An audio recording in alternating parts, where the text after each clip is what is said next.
had to go traditional.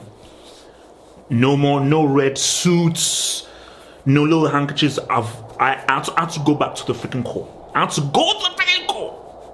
Because this is what is needed. Because when things get this rule, you've got to go back to the soil. You have to return to the soil, which is where I've returned to. Return to the core, to the freaking soil.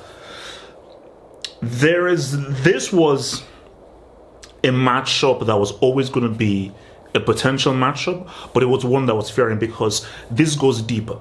You know how you have like Barcelona and Real Madrid, and it is beyond just what you see on the pitch, it is beyond the surface. This is what Nigeria and South Africa is like. You see, for people who may not know, Nigeria, Ghana, that's much more of an amicable rivalry. It's more amicable. Nigeria, Cameroon, it's sporting.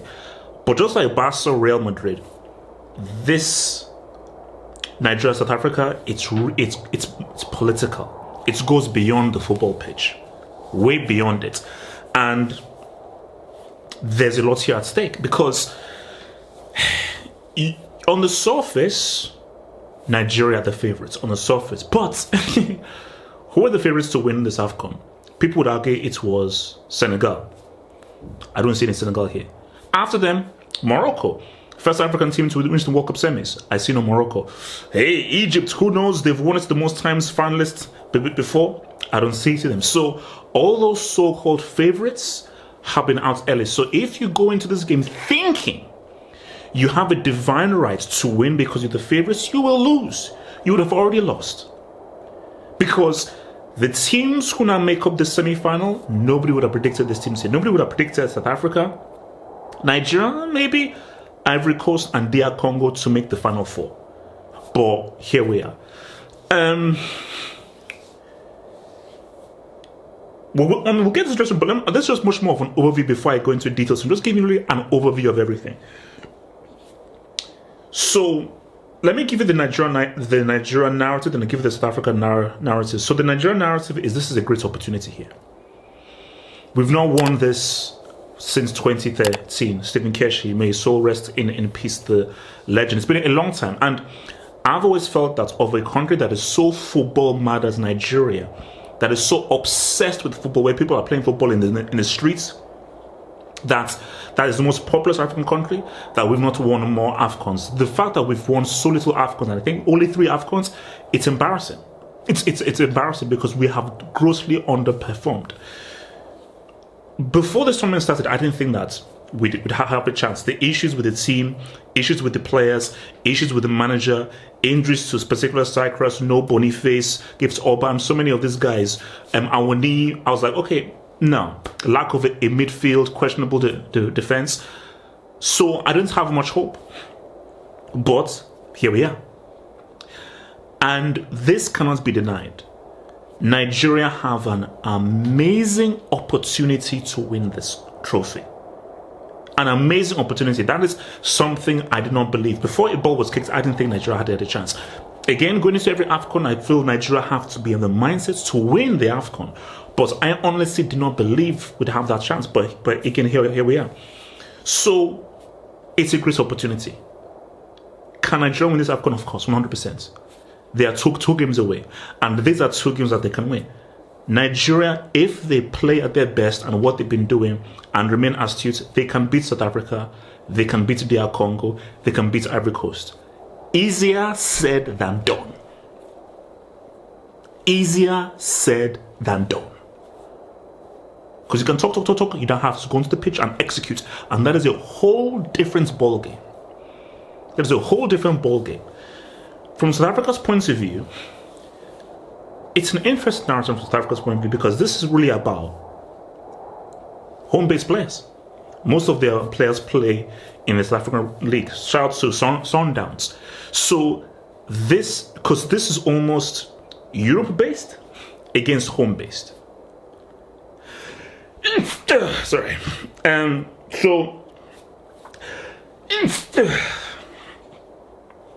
From South Africa's point of view, it is a case of this is a great promotion and a great advert that way. African football is still quality and can still say what's up. So the statements South Africa could do, the statement that Bafana can do to beat a team who have a player from Napoli, a player from Fulham, a player from AC Milan would be a massive statement. Atalanta would be huge.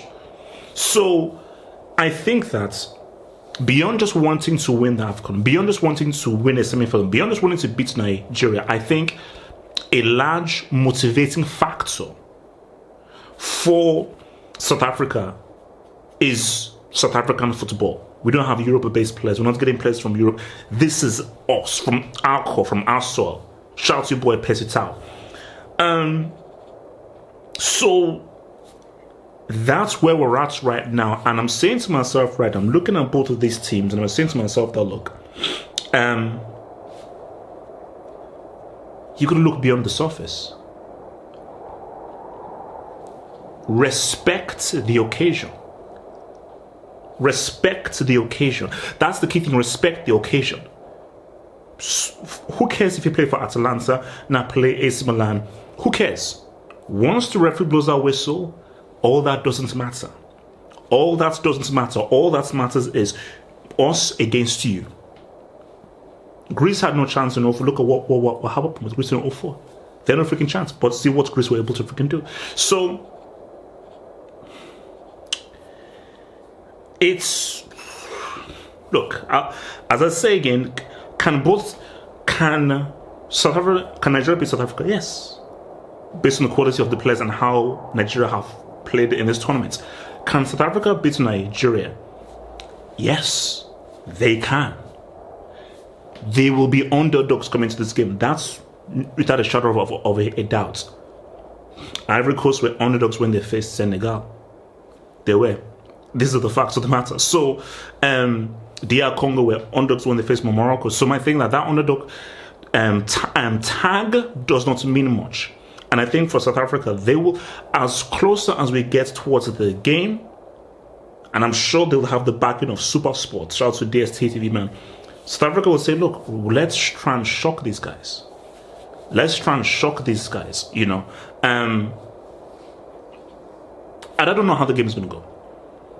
Obviously, I'll give you much more of a detailed tactical assessment. I don't know how this game is going to go, personally speaking. But as an overall view, because this is really the narrative talk. The narrative for Nigeria is this: if Nigeria were to lose, it would be a case of a huge missed opportunity. A huge missed opportunity. A huge, massive missed opportunity based on the teams remaining if you were to stop right here. For South Africa, but let's keep it a stack. For South Africa, they'll say, hang on, we've only won this once. Back in 96, we've only won this once. And they'll say to ourselves, hang on, wait a minute. If you look at all the 4 teams remaining, on paper, we are the weakest.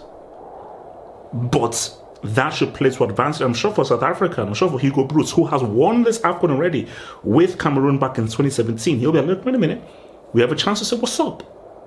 We've got a chance to say what's up, man. So, those are the narratives. That's where we're at. Let's not get into the freaking dressing rooms now.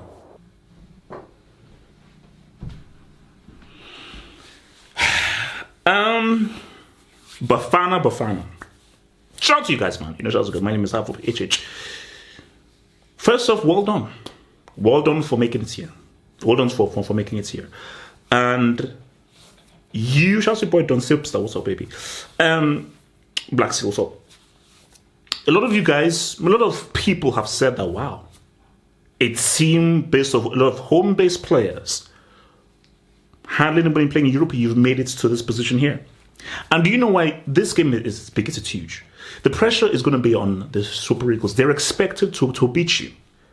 They have the current reigning Africa Footballer of the Year in Vol, Victor Osimhen, with other several quality players. Lookman has been amazing. We already know what Calvin Bassey has been doing. But I look at what you guys have accomplished and the fact that you are here. You are here. Shout out to your boy Williams with those 4 outstanding saves. The fact that you are here means that you were meant to be here. And it's about your belief. It's about your belief. You were expected to lose that game in the semi-final. And most people that are placing bets, I don't know anybody who are placing bets on you to beat Nigeria, because if we're keeping it a stack, based on what we've seen in the tournament, based on what you're facing up against, taking everything into account, nobody expects you to win. No one expects you to win. The pressure is on them. Super Eagles. The pressure is on my people. The pressure is on us. The pressure is on us, the Eagles, to beat you. That's where your strength lies. Because 'tis the season of the underdog. Jordan just beat South Korea to reach their very first Asia Cup final. Jordan. And we already know what happened with Morocco reaching the World Cup semis, beating both Spain and Portugal. 'Tis the season of the underdog. So the question is, if you believe and truly believe, anything is possible. With the way football is going right now, if you work as a team, if you are a unit and you are together, you can win this game. Now, if you do that, I will self-combust and I will self-harm. So it's bad for me. But this is just me, half of the analyst, giving you the lay of the land, where you play into the underdog's tag, and if you are organized, knowing how my team can operate, anything is potentially possible. So all I can say is good luck. I don't want you to win. Okay, I do not want you to win. But all I can say is that may the best team win. And I'll say it right now, you have a chance to create history. Because the fact of the matter is, if you somehow, some way beat us and you reach a final against either DR Congo or Ivory Coast, all bets are off. Because as I always say, in a final, every final is 50-50. So if you make it to that final, you have an incredible chance to be the second team ever in South Africa's history to win an AFCON. So the question is, do you want to be immortalized in South African Bafana football? Carpe diem. Seize the moment.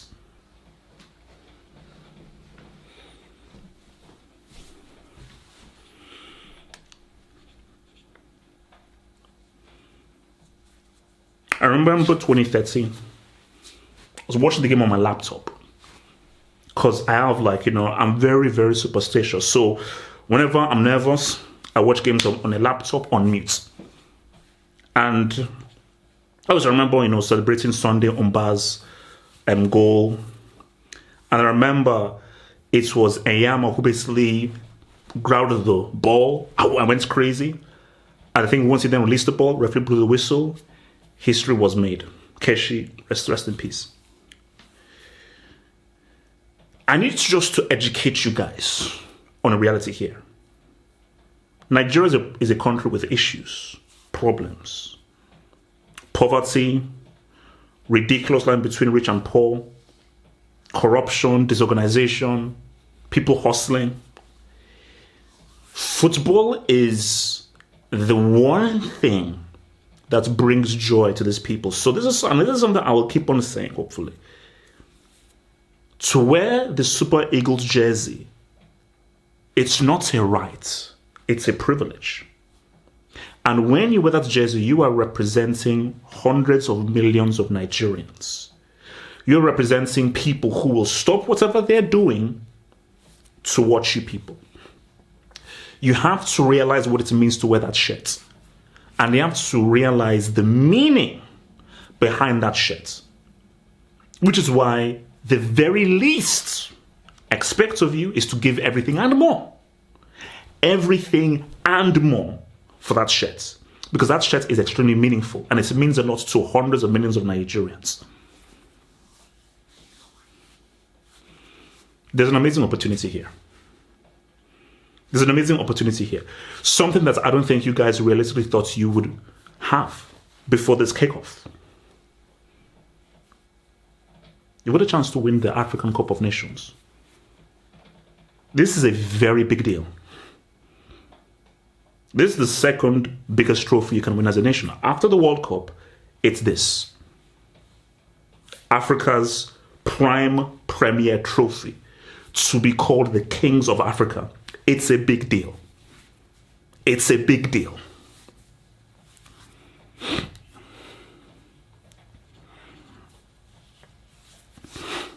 2 games. 2 games. 2 games of your life.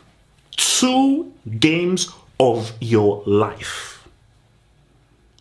Because football is about mindset and state of mind. State of mind. That's beyond football is about sports. You can't leave Ivory Coast, aka Cote d'Ivoire, without that trophy. And you have to crystallize that in your mind. You have to crystallize the fact of none of you is leaving this Ivory Coast without a gold medal, first position, and carrying that trophy. Bassi, Calvin, we see you. You've been arguably our best player this AFCON.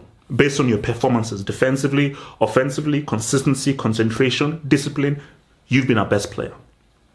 Ademola, you've been our goal scorer. You've been our goal getter. You've been our best attacker. We see you. Samuel Moses, we see you. Oyeka, we see you. Ekon, we see you. Nwabali, thank God. Please, can you tell Uzob just to wait outside? Uzob, can you please just move, okay? Do you? Kilo de, kilo she. Okay, mouth. Zo. Nwabali, we thank you. We thank you. Eshe. Thank you. God will bless you. Thank you. Victor.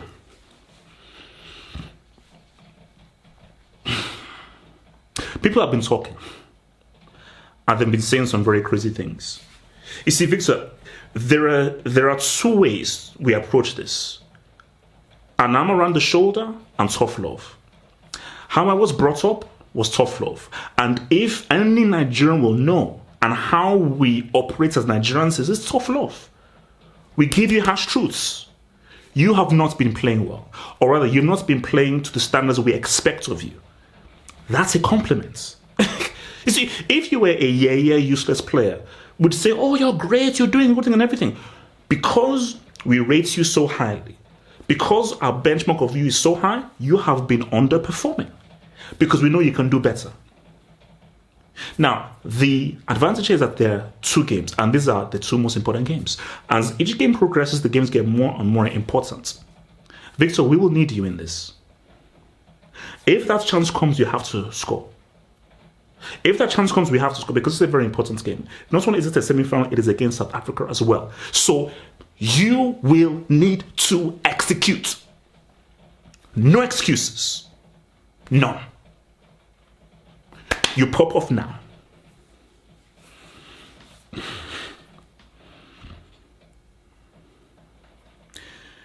Guys, there's nothing else for me to say because you know what you have to do. Losing this game, I don't know, because we are so close. We are so close. We are so close. We can win this bloody trophy, guys. But you have to do the work. And you have to want it. As I told the guys in the South African dressing room, state of mind. So you have to believe. You have to believe. Okay? So, focus, hard work, quality, intelligence, decision making, execution. And you end it in 90. I'm not doing penalties, bro. I'm sorry, I'm not doing penalties. We end it in 90. You end this game in 90 minutes. Whether it's 1-0, I don't care. You go out there, and by the time the referee blows that whistle after 90 minutes, we come off as winners. We come off as winners.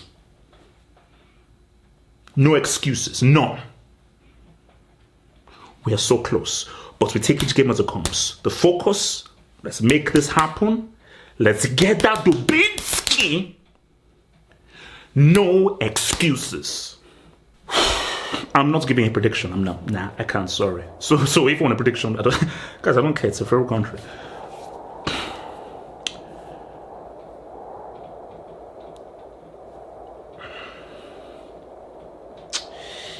I feel Nigeria will be some. So this is the aggressor, the counterpuncher. The aggressor, the counterpuncher. I feel Nigeria will be the aggressor, and South Africa will be the counterpuncher. Nigeria will have possession and say what's up. Fine, that's all good because I think Nigeria have operated well as counterpunchers, but there will be moments in the games in which South Africa now have an overload. Nigeria can now counterpunch because the counterpunch has worked well through Iwobi, Moses, Osimhen, and especially Ademola. Sanusi, please, I beg you, don't, please, Ola. So, for South Africa, I think that the game South Africa wants is give Nigeria the ball, let's hit them on the counter. Let's try and hit them on the counter.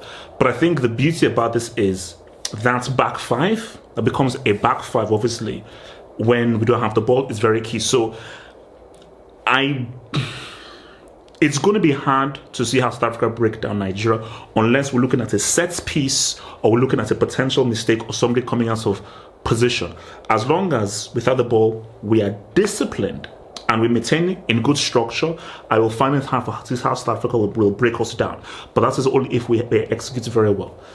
But for me, for Nigeria, the key thing is about use the ball well, protect the ball well, make right decisions, make right runs. And I think it's situations when the situation arises and we are on the counter and it's like a 3-on-2, Osimhen, please make the right run.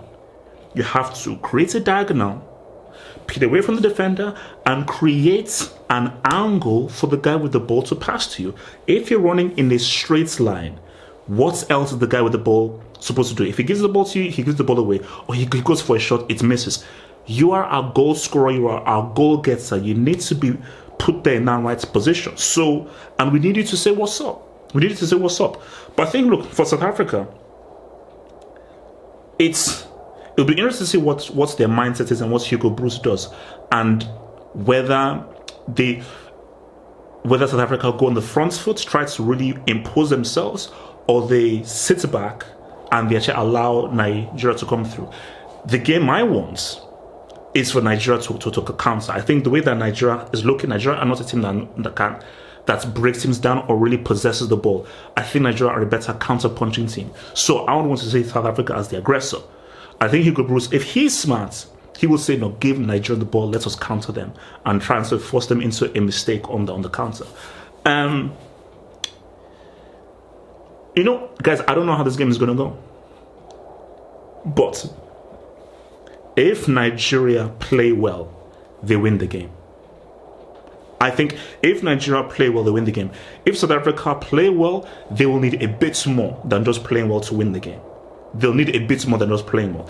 But if Nigeria play well and everybody is on form, I just think Nigeria's quality will see them through. If Nigeria don't play well, we have a serious issue. And that is how South Africa can now somehow steal this game and win this game. But I'll say right now, any one of these teams can win this game. So, may the best team win. May the best team win. I'm not giving a prediction. Not happening. All I ask is end this in 90 minutes. I can't do penalties. I refuse to do penalties. I cannot do penalties. So, I'll be on Twitch. Join me on Twitch for the live watch along. And again, as I say, guys, I need your support. I need your support. I need your support. I need your support. I need your support, man. So, good luck to the guys, man. It is what it is. We're so close.